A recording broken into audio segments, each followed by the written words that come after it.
Good morning. So first of all, thank you very much that you've chosen this breakout room again. And I would like also to thank for the previous presentation because, you probably don't know, but if I were not an HR professional, I would become a pilot. And on the last slide, that was a cockpit of a Boeing because, the Airbuses have the joysticks. Okay? And I would also like to thank ABSL because it's the second time I'm doing a presentation on the ABSL conference. I did one 2 years ago in Poznań. And for me, it's so important that, we are talking about digitalization. We were talking about robotics. We were talking about analytics. But, keeping in mind all the presentations that we had yesterday, in each and every presentation, people were in the middle. Which means that for this sector, people really make the difference. And this is kind of a honey of my heart, being an HR professional. Yes, performance management. This is actually me, and I'm not showing you the slide to make me popular and to make some promotion about my name. And by the way, the Wojtek Szczęsny, the goalkeeper of the Polish national team, is not my family member, unfortunately. I'm showing you the slide because, actually, I've been managing HR processes for the last 12 years, mainly focusing on talent strategy, talent development, and for an HR guy, focusing on the talent strategy, performance management is always one of the top priorities on our list. We spent tons of hours designing performance management systems. I used to work for different sectors in the past. I used to work for the banking sector. I used to work for the FMCG sector. Now I'm working for the services sector. I had the pleasure to design performance management systems.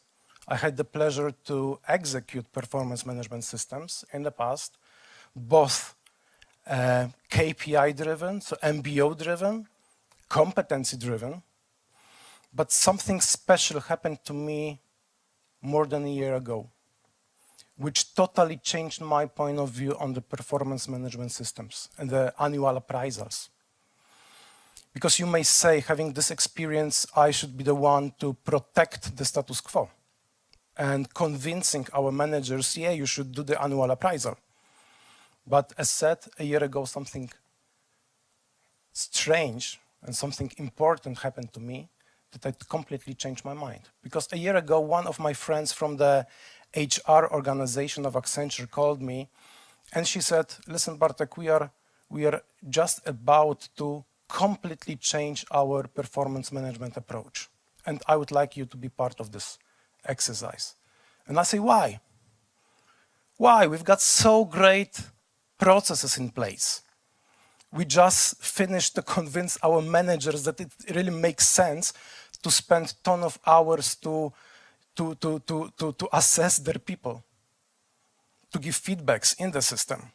We had such a great and common on the market performance management system, like, once a year, we spend a lot of times to have objectives in the system so that people are having their objectives.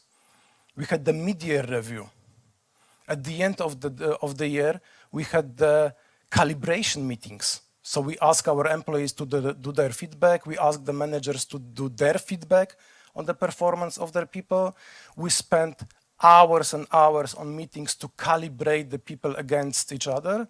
And at the end of the day, we had the force distribution. Who of you have it? A lot of you, yeah. And at the end of the day, we had the ratings. And we convinced our managers that it makes sense to go to the employee to fight and to explain why you have received that rating. Okay? But she asked me also, okay, so what's the added value for the organization to have such a system in place? Okay, from my perspective, from the HR perspective, it was something that made our life easy because based on the performance management system, the distribution of the annual bonus was quite an automatic approach. So we put the ratings into the system and people received their annual bonuses. It was also very important for HR because we made our jobs important. Okay? But what's the really added value for the organization and what's the really added value for our employees? And thank you for the presentation before, because I'm gonna steal some of the figures mentioned in the previous presentation as well. But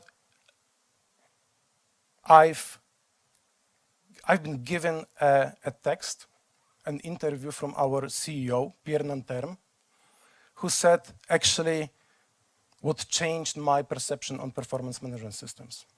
Because he said performance is an ongoing issue. It's not a one-off exercise once a year.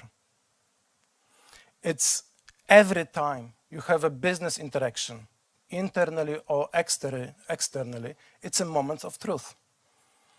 And our employees do not want to wait for 8, 9, 10, 12 months to get the feedback on the performance. They want to know now what went well and what needs to be done better in the future. That's why we made the change with Accenture. So we have no ratings anymore. We have no forced distribution anymore. We have something that we call performance achievement, so totally new framework of talking about our talents in the organization. Okay? Because our organization has changed, and we heard about this a couple of times yesterday, that today's objectives will not be valid anymore in 6, 7, 8 months' time, because the organizations are changing that fast. So it doesn't really make sense to set up objectives once a year. I still remember the performance discussion, the appraisal discussions from the past, when the manager was sitting with the employee and asking, okay, what were your objectives? So 12 months ago, they may be valid, but today, not anymore. So we have projects that are for 1 month. We've got projects that are for 3 months. So why to set up objectives for a year? It doesn't make sense anymore. And our people were asking us also the question, why did I receive such a rating? Why did I receive an average rating? I delivered 110% of my targets. But because of the forced distribution, we had to say to them, okay, you delivered 110, but unfortunately, there were 50% of your colleagues that delivered 120. So it was disengaging for them. They didn't understand why. So what should I do for the future to have a higher rating? And there were not a good answer.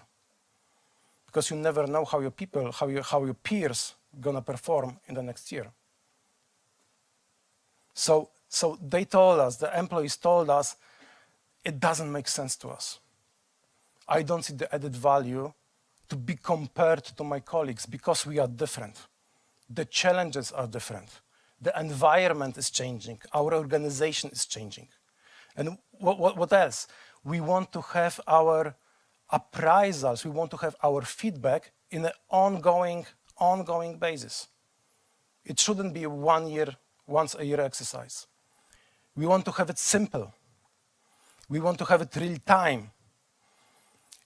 We want to have it flexible so that we can adjust our goals on an ongoing basis, live. That's why we came up with a performance achievement framework. And this is the framework. There are 3 pillars of performance achievement in Accenture globally. Accenture operations in Poland was the pilot last year. Now we are rolling out this framework to the whole organization globally. More than 400,000 people in this framework. So there are 3 pillars and 1 common basis. We want to, and we ensure that our managers are having meaningful meaningful, ongoing conversation with our employees. Knowing yourself. So we want to ensure that our people understand their position in the organization. So we gave them an opportunity to find out what are my strengths. Because we as an organization believe that we should build on our strengths, not forgetting about our gaps, competency gaps, but we want to build on the strengths of our employees. Because there are a lot of researchers saying that if you invest in your strengths, the return on investment is much higher than if you invest in your weaknesses. And it's so critical, if you think about your career, it's so critical that you understand your strengths, your natural strengths, so that you can design your career and you look for job opportunities within the organization which are in line with your strengths, because you're gonna be much more successful if your next job is in line with your strengths. A lot of managers asking us, and also the employees are asking us, so why the strengths are so important? And there is one simple exercise. Marcelina, may I ask you to come on stage for a second?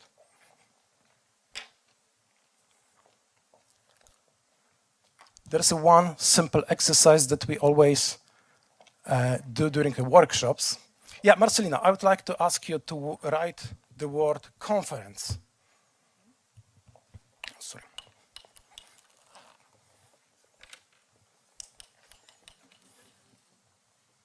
Okay. Yeah. Simple? Easy. Okay, so now change the hand and try the word conference again, but with your second hand.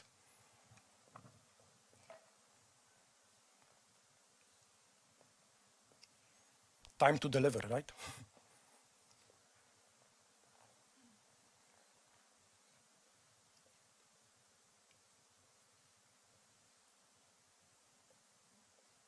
Okay, you missed the deadline already. Thank you so much, Marcelina. So was it as easy as the first one? Sure not. Okay, so you can read that it's a conference again, right? So, but you know, each of us have natural strengths. For sure, this is the natural strength of Marcelina, this is not, okay? And so important from our employees' perspective to understand which ones are my natural strengths, so I can build my career on my natural strengths and not on my weaknesses, okay? So probably when we had a talent discussion with Marcelina, we would try to find a next opportunity for her, which is based on this conference and not on this conference, because she's gonna be much more successful with her natural strengths. So what we did, we gave our employees the option to do the strengths assessment, a Gallup strengths assessment. It's a 25-minute exercise. You do it once in your life, and you have the feedback on what your 5 natural strengths are. What we also did is, in the pillar of knowing yourself, we ensured that we change our objective settings, the once-a-year objective settings, into the ongoing process. Now we have no objectives in the system, we have priorities in the system. But priorities, this is something that you can agree with your manager on a daily basis. What will be my priority for the next week, for the next month, for the next quarter? On which aspects of my job I should focus in the next couple of days, even. And we have a mobile application that is supporting that process. Because you can have priorities today, you can close a priority in a month's time, you can get a real online feedback on how you manage with your priority, business and developmental priorities, both. So it's a life exercise for an employee to work on priorities and to change priorities whenever you want to change them and whenever there is a need to change your priority. So this is knowing yourself. So knowing your strengths, knowing your priorities. But what we did also is we implemented the second pillar. So knowing your team. So each of our employees is allowed to create his or her own team in the performance achievement space. So I could create a team out of my recruitment leads. I could create a team out of my people advisors. I could create a separate team out of board members of Accenture operations. And I'm allowed to create multiple teams. So the team is not connected with the structure of the organization. So I'm the one to decide who is my team. Because sometimes I work on different projects and I'm part of different teams. So I can create different teams in the system. And once the team is created, once I'm invited the people to become part of my team, I can see the strengths of my team members. So I can assign tasks and targets to my team members based on the strengths.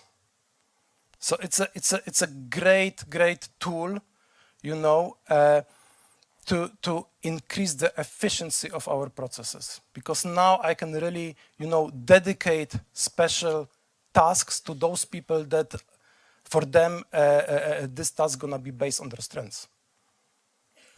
What's else? So do you have health surveys in your company? So engagement surveys. Once a year engagement survey. So we used to have it as well. Once a year, we did a huge campaign asking people to participate in the engagement survey. After 2 months, we had the holy figure, and the whole board was watching, looking at the holy figure. Is it increasing or decreasing? Right? So we now decided, okay, let's check or give the option to our leaders to check what's happening on the ground, not on the whole organizational level. So once you created your team, as long as the team is bigger than 3 people, you can run dedicated engagement survey for this particular team. And keeping in mind that I can be part of multiple teams, because I can be part of the operations board team, I can be part of the HR team, I can be part of a project team, my engagement may be different if it comes to working on these three areas. So I do 3 engagement surveys. It's a very simple 12-question engagement survey. And it's up to me to decide how often I want to do the engagement survey within my team. Maybe once a quarter, maybe once half a year. It's up to me. But there is a rule. If I run an engagement survey, I'm the one who takes the ownership on the actions after the engagement survey is done. Okay? And take action to growth. Yes, we still have once a year meetings with all our managers discussing our people. But we shifted totally the focus of those meetings. So we are not discussing the performance of our employees like we did it before. So we were not talking about the calibration, who did 110, who did 112% of the target, who is better, who is worse, who should receive a higher bonus, who should receive a lower bonus. Now we are talking about the future of our employees. So each and every manager, during the talent discussions, and we run it once a year at least, but after the first pilot, our managers came to us and they said, we want to do it at least 3 times a year. Each and every manager is presenting his employees in a way saying how much this person is ready for the new challenge. And if this new challenge is in line with his aspiration. So our managers are responsible to understand the readiness of their employees if it comes for promotion, new challenges, but also taking into consideration the aspiration of the individual. So which means you need to be very good prepared for the talent discussions, and you really need to understand what the aspirations of your employee is. Once you described the readiness of your employee and the aspiration of your employee, you need to have a detailed plan as a manager. Detailed talent actions for each and every individual. So based on the knowledge, my employee is ready now for a promotion, and the promotion and the new challenge is in line with his aspiration. So what are the meaningful talent actions I, as a career counselor, gonna propose to my employee? And this is the biggest added value of the talent discussions, because we make our talents visible to the rest of the organization. You cannot hide your talents anymore. Once we did the talent discussions last year, we saw a lot of situations where a manager was saying, I have a great person in my team with a lot of potential. The person is ready to step into a new role, but actually I have no vacancy in my team to promote that person. But there were other managers standing up and saying, listen, guy, we are looking for such person. And I've got place. And we had a lot of transfers because of this conversation. So we are now focusing very much on the future of our employees. So what's next for you, and not on the past. And the employees, after this conversation, are not receiving a score. They are not receiving a score, they are not receiving a feedback on the performance, because they already did receive the feedback on the performance throughout the year. They receive a plan on talent developmental actions for the future. So what's next for you? And we received a lot of positive feedbacks after the talent discussions, after we have implemented this approach. Because now people are saying, yes, finally, you are talking not about what I already know, but we are talking about my future. What the company can give me, what tools the company can give me to develop myself. And this is the main focus of the talent discussions, the future-based talent discussion. And as said before, our employees are now coming to us and saying, do it more frequently. We want to have the talent discussions every quarter. We want to have the talent discussions every quarter, because from the leadership perspective, we are now knowing where the real diamonds in our organization are and what we can do to retain them, because we know the readiness, we know the aspiration, and we as the leadership team know where the risks are, the attrition risks are as well. Thank you so much.